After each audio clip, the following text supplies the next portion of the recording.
Buenas noches, buenos días. Aquí estamos con Tayana Mora Ramis, que la mencionamos muchísimo la semana pasada, porque teníamos deseo de conversar, Tayana, de vernos de alguna manera, sobre todo planteando esta fantasía que tenemos ahora, que sí estamos bien, pero no estamos tan bien y debemos cuidarnos. Casualmente escuchaba a una amiga común que decía, pero ya se puede volver a la normalidad, sobre todo nosotros que tenemos programas en cabinas cerradas, en lugares cerrados. Yo le decía, esa es la gran trampa ahora.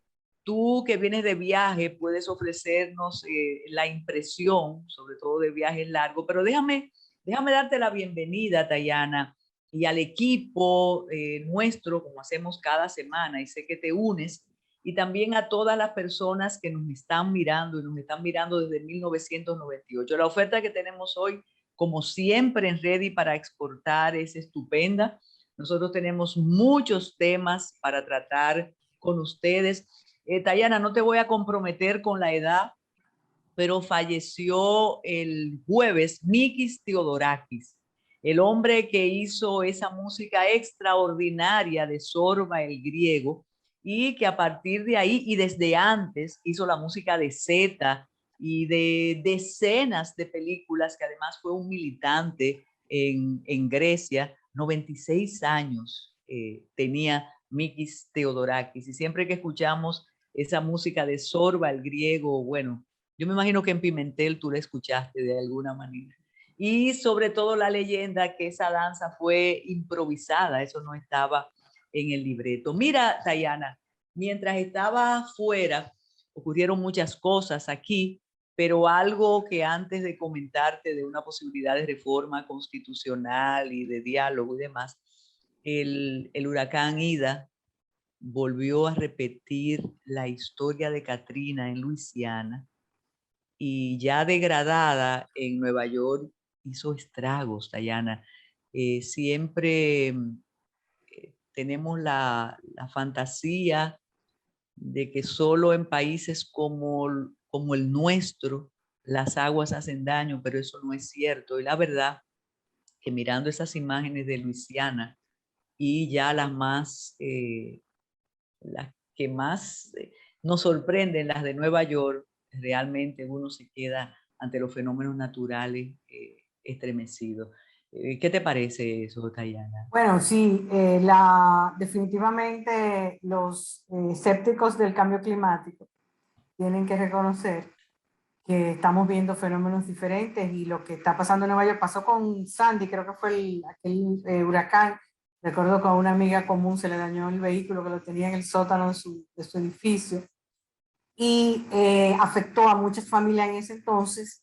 Y tal vez la ciudad pensó, bueno, eso es un huracán, uno en cada siglo que pasa, pero ya vemos que no es así, y que ciudades como Nueva York, que no estaban listas para eso, van a tener que prepararse y prever un subway y cualquier otra infraestructura, contemplando las posibilidades de inundaciones por huracán, porque la naturaleza está cambiando debido al cambio climático, y las épocas los están viendo fenómenos más frecuentes. No es que no han habido inundaciones en el norte de Europa, no es que no ha habido inundaciones en Nueva York, pero lo estamos viendo con una frecuencia. Los huracanes están llegando más al norte que antes no llegaban. Y claro, nos sorprende lo de Luisiana, porque pensábamos que toda esa ayuda post-Katrina había de alguna manera blindado los diques, había fortalecido los diques, de manera que no se repitiera tan rápido una situación como esa. Creo que hay que repensar, en vistas del cambio climático, tenemos que repensar todo, y las ciudades, y la vida de las ciudades es una de... Y cuando mencionas... Carmen, un punto importante que alguien mencionaba en las redes, y creo que es importante. Cuando aquí, si el huracán hubiera pasado por aquí, nuestros dominicanos en Nueva York hubieran inmediatamente accionado su solidaridad con nosotros. Yo creo que es importante, aunque sea una solidaridad emocional, que le demos ese apoyo a nuestros conciudadanos que viven en esa parte, porque muchos de ellos habrán sido afectados fuertemente y tal vez no le podamos mandar remesa, pero sí le podemos dar por lo menos apoyo, la oportunidad de darle seguimiento, y si necesita de nuestro apoyo, venir para acá unos días, lo que sea, también darle nuestro apoyo, porque igual esa solidaridad tiene que ser de 2 vías. Pero es que ahí vuelve de nuevo los prejuicios que tenemos, no solo con el ambiente y el entorno, también con las personas. Quien vive en Nueva York no tiene problema. Ese es, y no, y tú lo has dicho, y ahí viene un eje transversal que quiero plantearte ahora también, porque estamos asistiendo a cambios de paradigmas adentro, Tayana. Y yo comentaba en días pasados, después de una lectura de un texto, bueno, con el maestro Solano, ya no podemos decir ni siquiera, eso siempre ha pasado, porque es que ahora es más rápido, Tayana, y más dramático, nos enfrenta más a las certezas que tenemos, a las creencias, a la fe, porque es que todo nos está cambiando.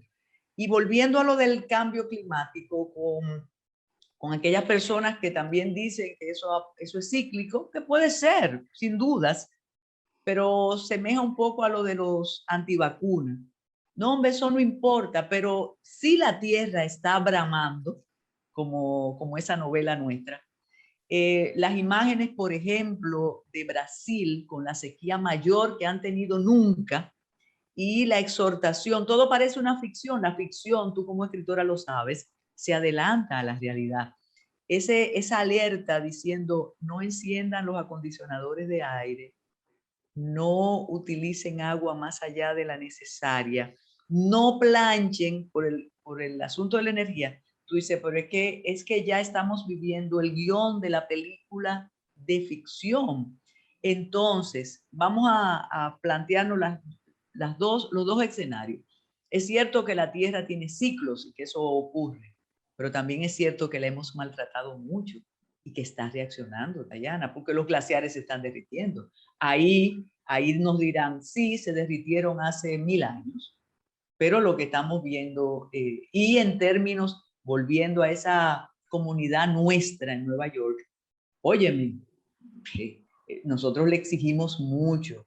Es más, parte de la estabilidad económica en medio de la crisis, y dicho por los economistas más serios, los menos demagógicos, se debe a esa cantidad de remesas que nos han enviado. Y tú has hablado de eso siempre. Entonces, un poquito de conmiseración, que no solamente es en el basement y esos dominicanos que también tienen condiciones de vida medias. Nada más hay que ver las imágenes del metro, del subway.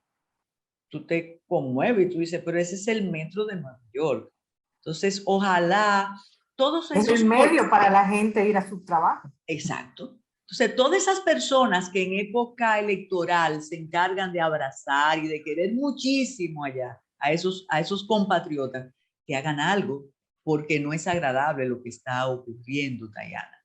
Entonces, buena alerta. Pero lo que te decía que pasó mientras estaba afuera es una insospechada convocatoria del presidente de la República a un diálogo con miras a aprobar 12 reformas, ahora ya son 13, perdón, y sobre todo con la posibilidad de reformar la Constitución. Una pausa para regresar con este Metrópolis.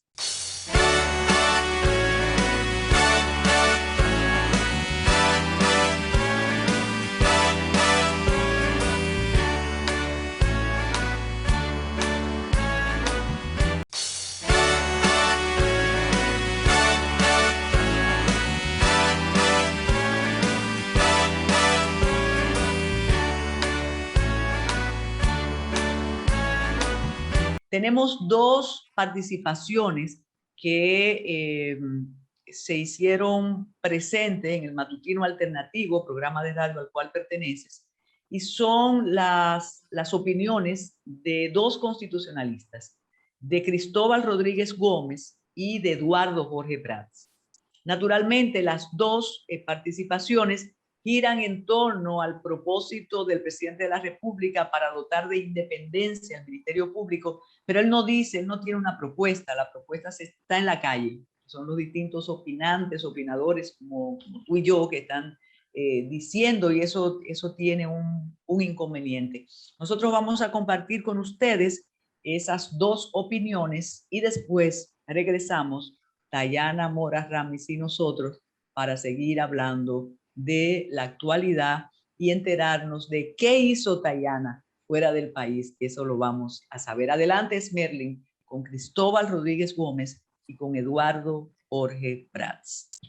Porque esa reforma, si bien introdujo una serie de transformaciones muy importantes, muy positivas, muy trascendentes, incluso algunas, para la vida institucional en la República Dominicana, al mismo tiempo, en ámbitos también muy sensibles y también de mucha trascendencia, fue diseñada para apuntalar retrocesos importantes en materia institucional.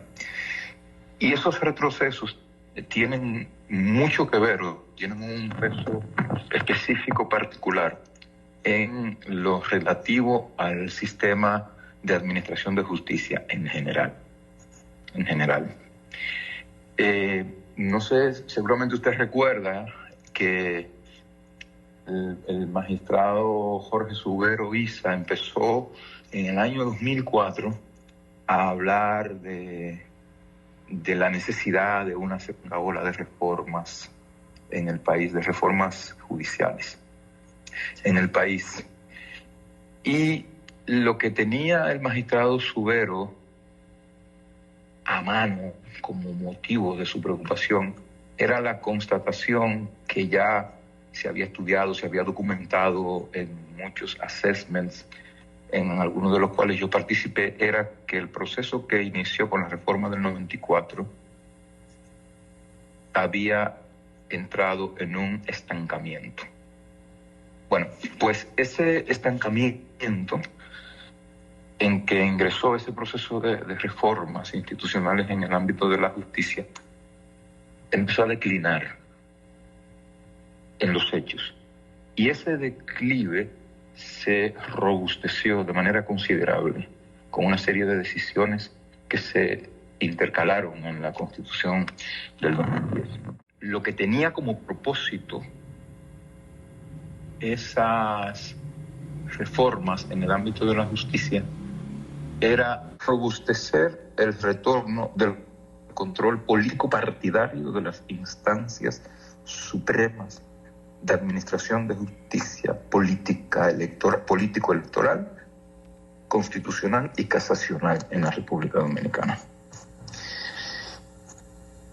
Eso se explica porque se robusteció el peso determinante del presidente de la República en la conformación del Consejo Nacional de la Magistratura con la incorporación del titular o la titular de la Procuraduría General de la República en ese órgano. Eso rompió totalmente el equilibrio precario que ya tenía ese órgano y permitió y permite todavía la posibilidad de que una persona o un órgano de dirección de un partido político decida unilateralmente quienes pueden ir y quienes no a la Corte Suprema de Justicia, al Tribunal Constitucional, al Tribunal Superior Electoral. Eso no es menor en términos de daño institucional. Eso debe reformarse. Eso debe corregirse. Yo creo que el otorgamiento de atribuciones al Consejo Nacional de la Magistratura para evaluar periódicamente a los jueces de la Suprema Corte de Justicia fue una decisión que también contribuyó a poner en manos del Consejo y por tanto de quien controla el Consejo o de quien eventualmente lo puede controlar, un mayor nivel de control, que significa un mayor nivel de dependencia de los integrantes de la Corte Suprema de Justicia. Y hay otras cuestiones que pienso que ameritan que la Constitución sea revisitada, que la Constitución sea modificada y que por tanto se inicie una discusión. Podemos discrepar sobre el momento. Esa es una discusión razonable, pero yo no tengo duda que la Constitución tiene que ser reformada para mejorarla en ámbitos muy sensibles de la vida institucional. ¿Qué problema importante pasa hoy por la reforma constitucional? Tenemos una constitución último modelo del 2010, con una modificación de 2015 que es positiva en cuanto a que permite solamente la reelección por un mandato consecutivo y nunca más. Se quiere la autonomía, reforzar la autonomía o independencia del Ministerio Público, se puede lograr a nivel legislativo, como bien lo dijo el presidente Leonel Fernández. Se puede dar más recursos al Ministerio Público, se puede fortalecer la carrera, la formación de los fiscales. Yo pienso que todo eso puede hacerse sin necesidad de someter el cuerpo político a un coma inducido para realizarle una cirugía invasiva, cuando con una compostura meramente legislativa en la ley adjetiva bastaría para alcanzar este propósito. Con esto no digo que el llamado a la reforma que ha hecho, de las 12 o 13 reformas, no sea importante. Lo que creo que en ese menú, la reforma constitucional, creo que podría introducir un elemento que podría ser distorsionante en algún momento, porque aunque no lo quiera el presidente, la Asamblea Revisora es soberana para tratar incluso cualquier tema que no ha sido incluido siquiera en la ley que declara la necesidad de la reforma. Incluso escribí lo que quiero plantearle ahora. Me preocupa muchísimo que el tema esté más en manos de grupos mediáticos muy importantes y muy influyentes, y la comunidad jurídica esté un poco de espaldas, o cuando quiere opinar prefiere sumarse a lo que dicen las redes, a lo que dice ese poderoso concierto mediático a favor de algo que es más popular y menos jurídico. Que usted, como, duró años incidiendo a través de Finjus, a través de la academia, ¿percibe eso o es una percepción que desde precisamente de los medios puedo tener y pueden tener otras personas? Yo pienso, Carmen, que tú tienes un punto. O sea, no, una reforma, tú te refieres a la reforma constitucional, necesita un consenso técnico que no lo existe ahora mismo, un consenso político que está por construir y un consenso social que se logra en la sociedad. Más que bien, ese triple consenso se logró en 2010. Lógicamente se trató de una reforma integral. Sin embargo, esta es una reforma que se presenta como una reforma puntual. El presidente lo que ha hablado específicamente es de modificar el estatuto del Ministerio Público para hacerlo más independiente y sacarlo del Consejo Nacional de la Magistratura para disminuir la injerencia del Poder Ejecutivo aún más en la designación de los miembros de las altas cortes. En este sentido, creo que modificar la composición del Consejo sí requiere una reforma constitucional. Si se quedara en eso, si fuese específicamente eso, no sería nociva. El tema es que la Asamblea es soberana. La Asamblea puede tratar otros temas. Es lo que yo llamo, y esto le va a gustar a Isidro, el despertar de los muertos constituyentes. Es decir, una vez se reúne la Asamblea, ya es soberana y libre para tratar e incluir cualquier otro tema en la reforma. Y a eso yo particularmente no le tengo miedo, pero soy bastante conservador al respecto.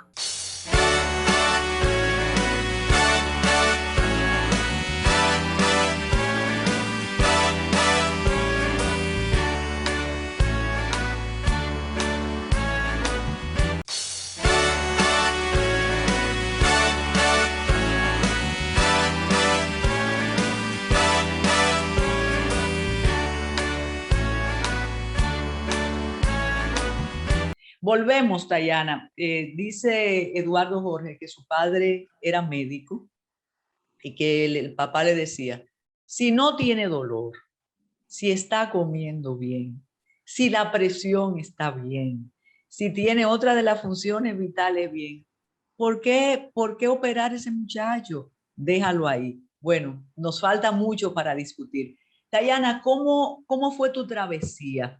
Dime las certezas de cuidado sanitario que viste en distintos aeropuertos ya en este momento, porque hemos viajado en otros momentos, pero ahora cuando ya hay muchas personas vacunadas, cuando ya sabemos los riesgos de respetar las reglas.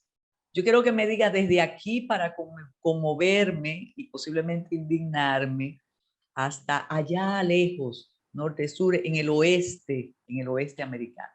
Bueno, yo te diría que tenemos la misma responsabilidad ciudadana que tenemos allá en Estados Unidos, que tenemos aquí.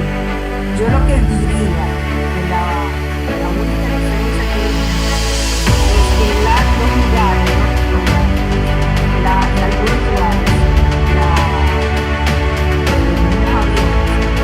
llaman la atención. Creo que hay, me parece que uno de los luego porque ser buen ciudadano no sabe que la salud no solamente nuestra, sino de todos los demás, es de la responsabilidad de cada uno de nosotros, pero también de cada lugar. O sea, se supone que tenemos que usar mascarilla cuando estamos aquí, se supone que en cualquier lugar cerrado.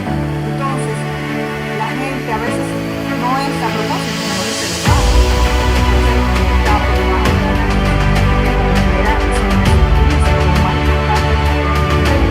Entonces, que lo recuerden, háganse que lo levanten, creo que es responsabilidad de cada uno, sobre todo Carmen, con el tema de la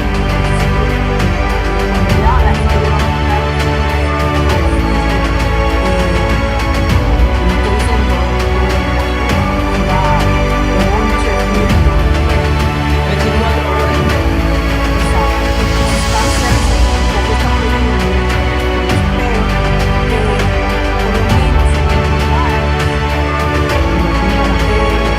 hay mascarillas, por ejemplo, la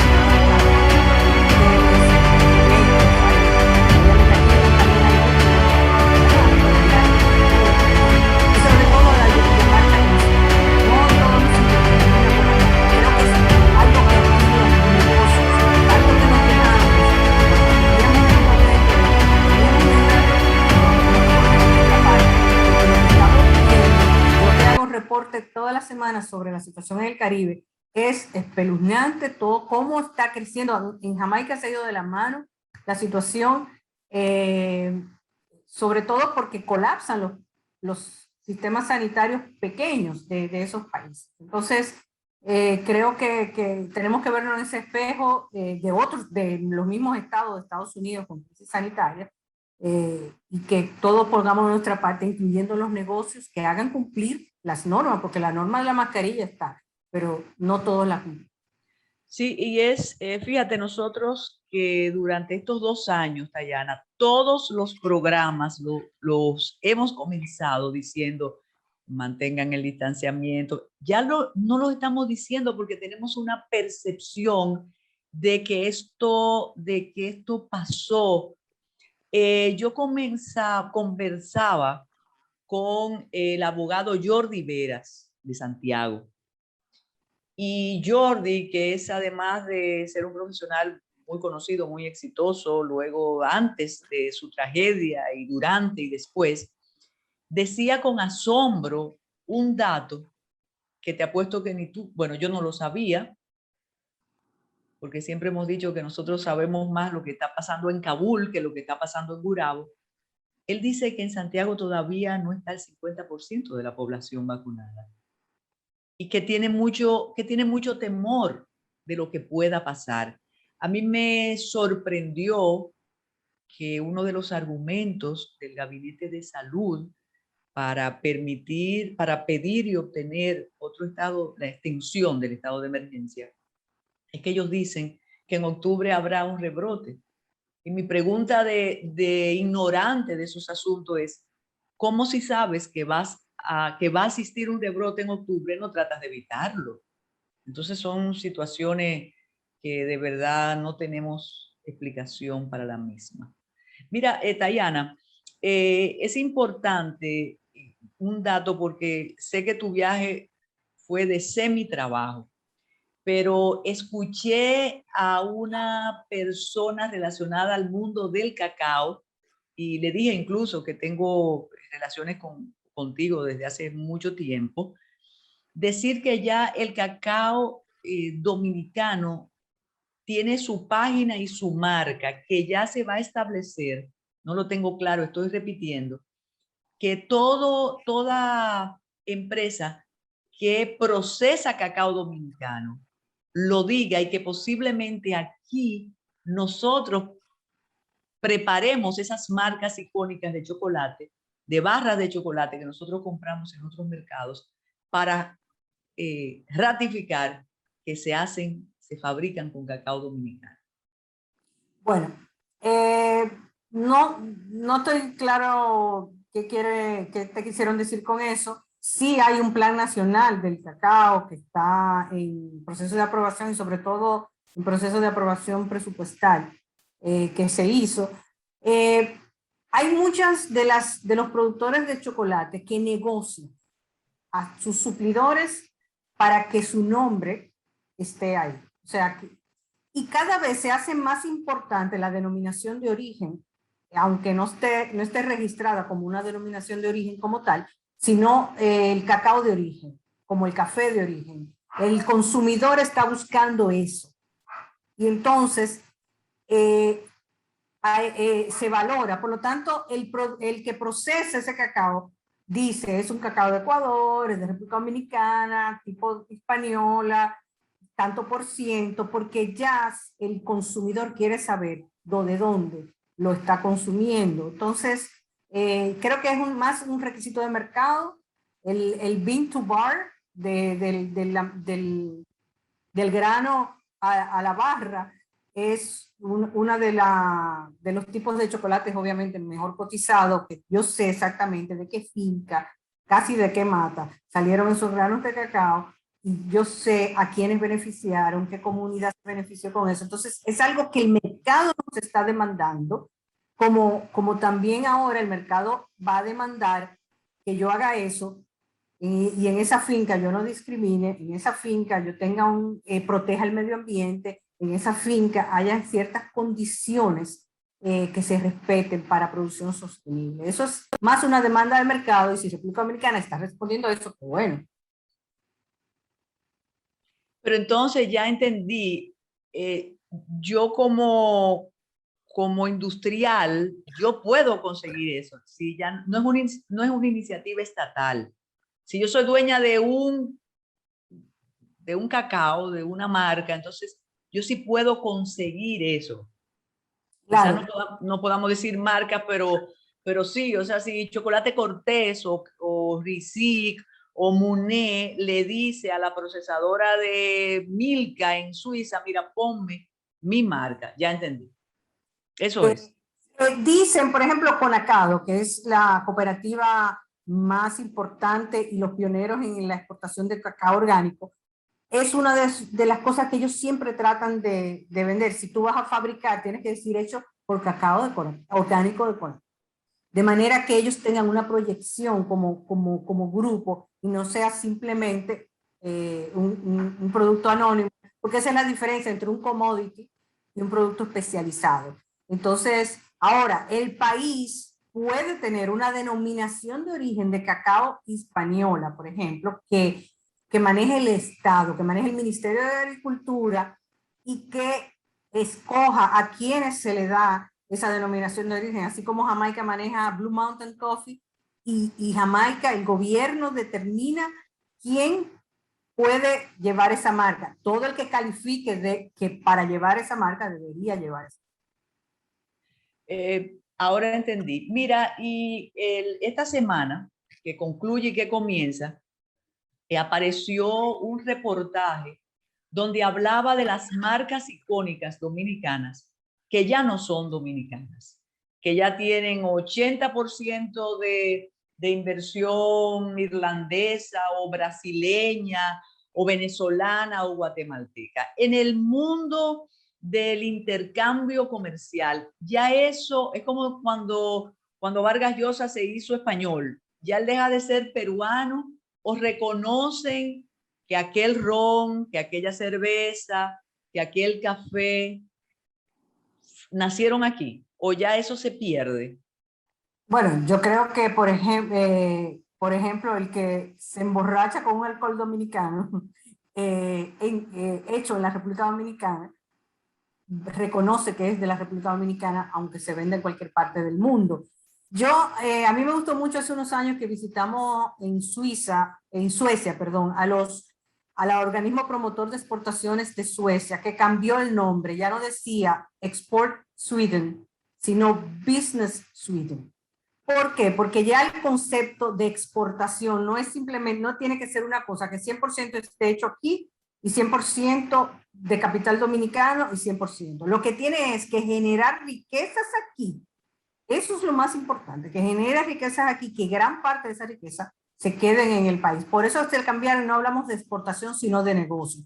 Nosotros, si tenemos más empresas dominicanas, por ejemplo, invirtiendo en el Caribe o en Centroamérica, pero su capital al final se refleja aquí y parte de eso se reinvierte aquí, es un beneficio para la República Dominicana. Entonces ya tenemos que pensar en exportación más ampliamente. Esas empresas de ron, por ejemplo, que las principales marcas son extranjeras, las dos principales marcas son extranjeras, de capital extranjero, en su gran mayoría, han permitido que el ron dominicano se expanda porque tienen una capacidad de distribución. Hoy en día, para tú poder competir, por ejemplo, en ese renglón donde hay multinacionales tan poderosas, que para tú competir con Bacardi, por ejemplo, que es la firma de la marca de ron más distribuida en el mundo, tú tienes que tener una capacidad de distribución que es muy difícil que una empresa local sin un apalancamiento internacional llegue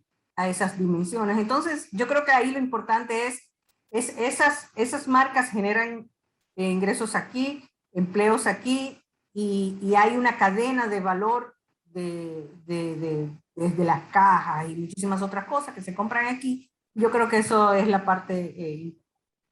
Mira, y ahora que mencionas Bacardí, yo creo que casi estoy segura que para varias generaciones de latinoamericanos, de caribeños, Bacardí es cubano, aunque se haga, qué sé yo, en San Kitts o en Santa Cruz. Y hace mucho tiempo que el capital es cubano, pero no tiene caña cubana. Entonces, así uno entiende.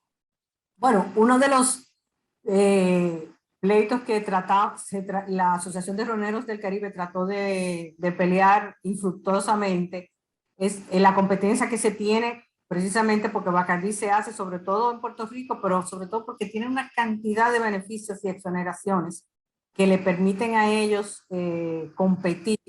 Y lo que dicen los roneros del Caribe es de manera, tienen una desventaja por todas las concesiones que tienen en esos mercados, pero bueno, eso no se ha podido, ese pleito no se ha podido ver.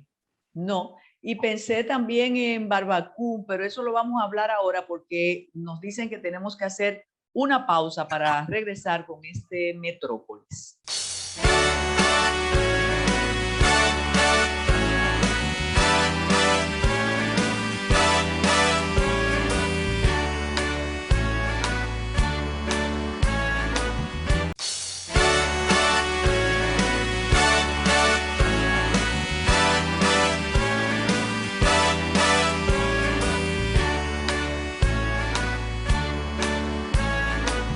Bueno, Dayana, y cuando hablamos de rones y hablé de Barbacú, pensé en Haití. Y realmente ese comentario que tú hiciste sobre Nueva York, sobre nuestra gente en Nueva York, a mí me ha puesto a pensar. Pero el pensamiento llega ahí al lado. Y ya tampoco mencionamos Haití. Sufrimos con ese estremecimiento. Es cierto que hubo un acopio de ayuda insistente e incesante. Nosotros en eso, en momentos difíciles, estamos ahí. Y eso sin duda, desde el Estado hasta los particulares. Pero ahora ya va saliendo poco a poco del interés nuestro y del interés de esas organizaciones, que también hay que reconocer que a veces salen un tanto decepcionadas cuando van a procurar mitigar la tragedia haitiana. Entonces se encuentran con muchos obstáculos que impiden esa, yo no quiero decir caridad, pero esa asistencia necesaria. Pero siento que está saliendo increíblemente de la preocupación y del desvelo la situación en Haití, Dayana.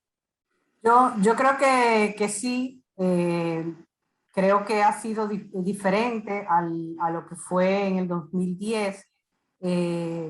Hay varios factores. 2010 fue Puerto Príncipe.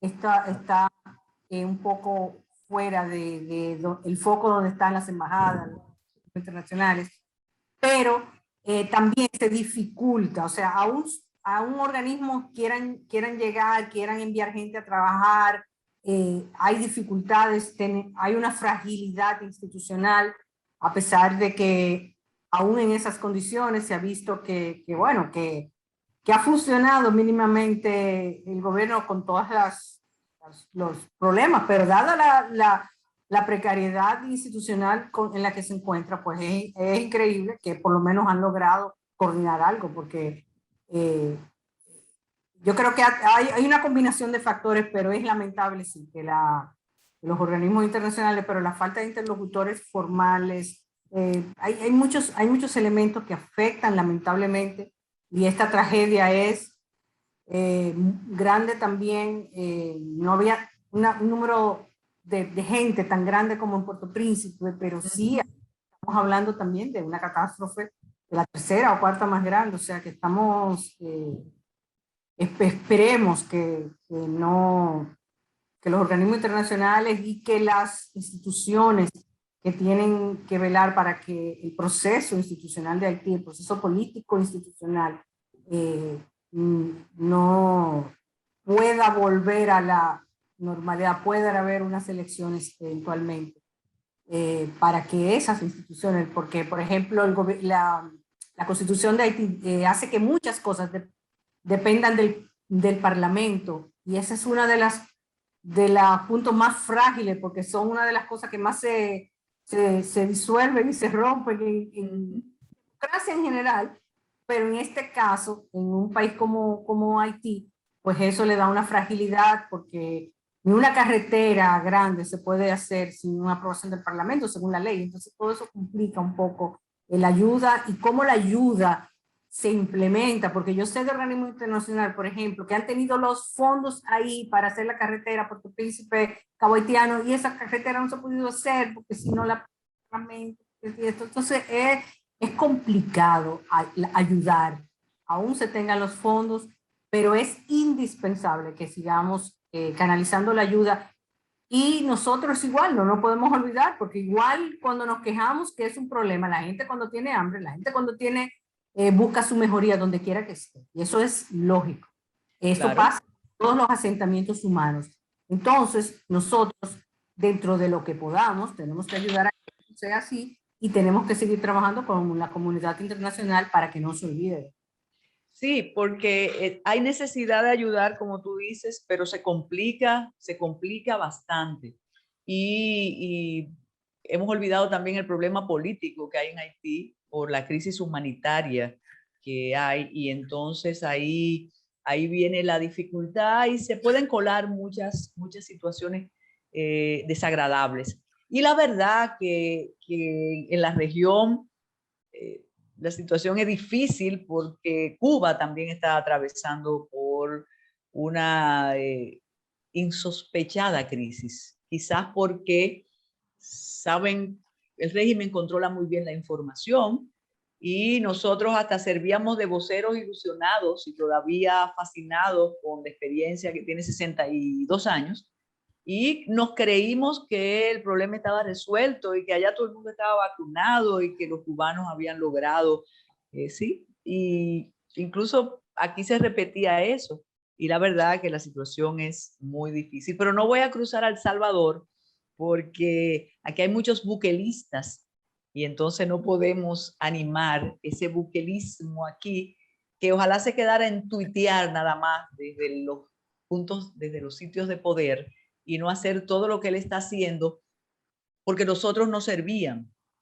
Ya Bukele tiene consigo el poder legislativo, ya logró esta semana el poder judicial, porque todos son unos corruptos que no servían para nada.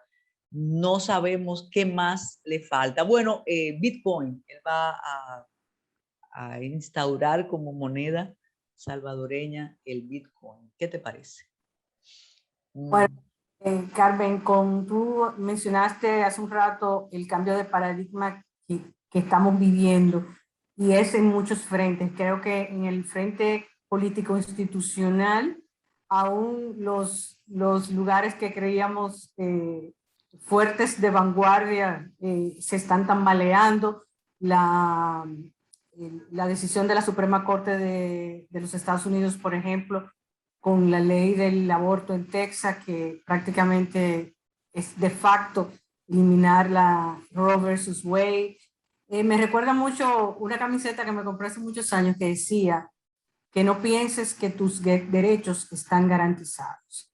Entonces, hoy, cuando me la compré, pensé que era verdad, pero no sabía que íbamos a tener como que volver a luchar por cosas que se lucharon antes y que vamos a tener que reivindicar en muchos los derechos humanos, los derechos de las mujeres, los derechos de mucha gente a hacer muchas cosas. La misma democracia. Entonces, creo que estamos en crisis en ese sentido y que tenemos que estar alerta. Y que cuando se habla de reformas, siempre tenemos que garantizar que puedan ser reformas para mejorar. Pero muchas veces están hablando de reformas como la que tú dices en El Salvador o como se están haciendo en muchísimos otros países, que son reformas para volvernos a siglos atrás. Entonces, creo que tenemos que ser vigilantes y no complacientes y tenemos que no dar por sentado que esos derechos van a seguir siendo garantizados. Muy, muy inoportuna esa decisión en Texas en estos momentos de incertidumbre en lo que respecta a las tres causales en la República Dominicana, pero manejado de una manera exquisita por la demagogia que nos hace creer lo que no es. Porque fíjate cómo ya casi todos los sectores que peleaban y discutían por las tres causales en pro y en contra, sacaron el punto de la agenda. El presidente dijo, no, eso va para una ley distinta. Había dicho antes que iba para un referéndum, pero no hay ninguna voz ahora mismo que hable del tema. Y tú dices, pero ¿y entonces cuál es la magia? ¿Qué es lo que le dicen? Ya la calle dejó de ocuparse y tú te preguntas cómo tan rápido, volviendo al cambio de paradigmas que decíamos en la primera mesa, en el primer bloque, cómo tan rápido tú te adecuas después de una militancia constante y firme. Ahora se fue el tema porque eso será después. Bueno, yo lo que creo es que también, como alguien dijo, por ejemplo, en el caso de Estados Unidos, en Twitter, nos entretuvieron con Afganistán y nos atacaron y la gente no se dio cuenta de lo que venía. Yo creo que ahora entonces estamos hablando de reformas y todo el mundo está pensando en el diálogo nacional, que es importante y que hay que pensar, porque cuando tú vienes a ver también, por ahí te viene otra decisión de otra cosa que te coarta libertades o que te legaliza discriminaciones y entonces hay que estar con los dos frentes, pero indudablemente que hay que darle seguimiento a la comisión que están de nuevo estudiando el Código Penal para que no hayan de nuevo estas sorpresas. Por 18ª vez podría ser que están estudiando ahora una comisión ampliada y ya todo el mundo sabe lo que piensa cada quien de cada uno de esos puntos. Y a propósito de evaluaciones y por tu expertise, se había rezagado la evaluación del servicio exterior, pero la semana que concluye y que comienza contó con la convocatoria del canciller de la República para explicar sus logros durante el año. Algunos están de acuerdo, otros dicen que sirvió el año para un esbozo. Lo que más se resalta es que se van las botellas. Nosotros, conociendo tantas personas amigas que han sido designadas en Europa, pensamos que se cambia una por otra, posiblemente, quizás menos, pero el trabajo hacia el exterior desde nuestra Cancillería, ¿se nota un cambio o crees que también se está intentando remozar lo que había para plantear las nuevas directrices de la política exterior dominicana? Bueno, yo creo que ha habido cambios bueno, no conozco a todos los embajadores, tenemos, como tú dices, embajadores muy competentes que quieren hacer un buen trabajo. Se han establecido acuerdos, se ha tratado de coordinar con las instituciones que tienen que ver con el servicio exterior para que tengamos un frente unificado. O sea, el país tiene estrategias para casi todo. Yo creo que ya podemos decir que como sumario del primer año es un punto de partida. Ahora bien, lo que necesitamos ahora es que cada representante nuestro en el extranjero se sienta responsable de lo que le toca en cada una de esas estrategias y sea vocero y capte las inversiones, promueva las exportaciones de cada una de esas estrategias. Si tenemos una estrategia de exportación de bienes, si tenemos una estrategia de exportación de servicios, una estrategia para el tabaco, una estrategia para la economía digital, la transformación digital, todo eso son elementos. Bueno, entonces tenemos una marca país. Bueno, todo eso ahora hay que traducirlo en planes de acción de cada una de las embajadas. Lo que ojalá no pase es que cada embajador tenga su librito, embajadora tenga su librito y no todos aporten hacia el mismo camino. Yo creo que lo más importante es que como se promueve la República Dominicana y los sectores y las acciones en España sea igual a lo que se promueve en Washington, sea igual a lo que se promueva en Corea. Claro, cada país tiene fortalezas y debilidades, no en todos los países vas a promover las mismas cosas, pero sí todos tenemos que ir por el mismo camino. Yo creo que el gran reto el gobierno, digo, porque el gobierno es el encargado de la implementación de la estrategia, aunque la estrategia tenemos que implementarla todos, sector público, sector privado, es que nunca dejemos el librito atrás, que si acordamos que eran estas 5 cosas, todo lo que hagamos en los próximos 3 años sea referente a esas 5 cosas y no estemos inventando 5 cosas más y esas 5 se queden pendientes. Eso yo creo lo que yo desearía, que hacia dónde el país, en términos de comercio exterior, pero también en términos de todos los sentidos, porque si todos empujamos en una misma dirección, es la única manera de que podamos avanzar. Mira, y antes de Ready para Exportar, que como siempre tienes una entrega muy, muy interesante, hay una especie de advertencia que dice que posiblemente, aunque cuando advierten, aquí sabemos salir de los problemas, pero dice que posiblemente habrá escasez de algunos productos en diciembre debido a todos los inconvenientes en la producción en China, en el transporte y en el costo de los fletes, sobre todo comenzando septiembre, que eso lo sabes tú de sobra por la experiencia, que ya las compras, las solicitudes están hechas. Entonces, eso podría ser bastante peligroso para el comercio. No sé qué piensa de esa ya advertencia por si acaso. Yo estoy de acuerdo que sí, que estamos enfrentando una crisis. De hecho, los expertos en el transporte dicen que esa es una crisis que va casi a llegar al segundo trimestre, mínimamente al segundo trimestre del 2022, porque recomponer todo eso va de esa logística de transporte internacional, porque todo está conectado, va a tomar un tiempo. Pero también pienso, Carmen, que es una oportunidad. Si para los electrónicos es difícil, porque no hay soluciones, nosotros no hacemos televisión y no hay no hay, hacemos poco de esas, de los electrodomésticos, ese tipo de cosas, va a ser difícil. Si hay escasez y no lo podemos sustituir.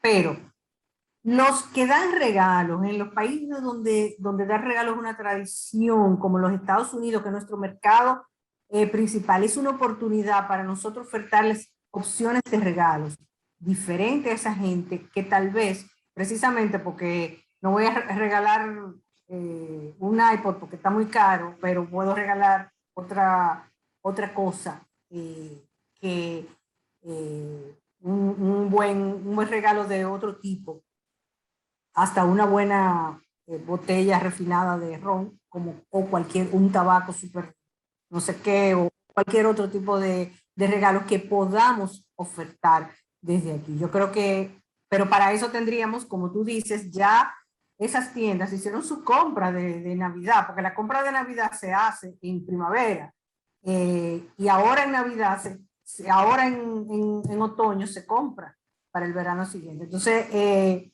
vamos a veces un ciclo atrasado, pero de todas maneras yo creo que hay una oportunidad tanto para nosotros ponernos online a vender, ya sea en Amazon o en cualquier otro sitio, y ofertarle a esa gente que vende ese tipo de regalos, ese tipo de productos, ropa de nuestros diseñadores, por ejemplo, cosas que van a ser más difíciles porque ahora algunas de esas ropas que vienen de Asia van a estar más caras por el precio del transporte. Bueno, ahí podemos competir un poquito y podemos, pero le podemos dar una ropa de diseñador dominicano, que ya nuestros diseñadores visten artistas fuera de aquí y pueden tener un cierto nombre, el vestido que se puso J-Lo, el vestido que se puso no sé quién, bueno, o la persona que viste a esas personas. O sea, hay una oportunidad, yo veo una ventana de oportunidad para los dominicanos y ojalá se pudiese aprovechar.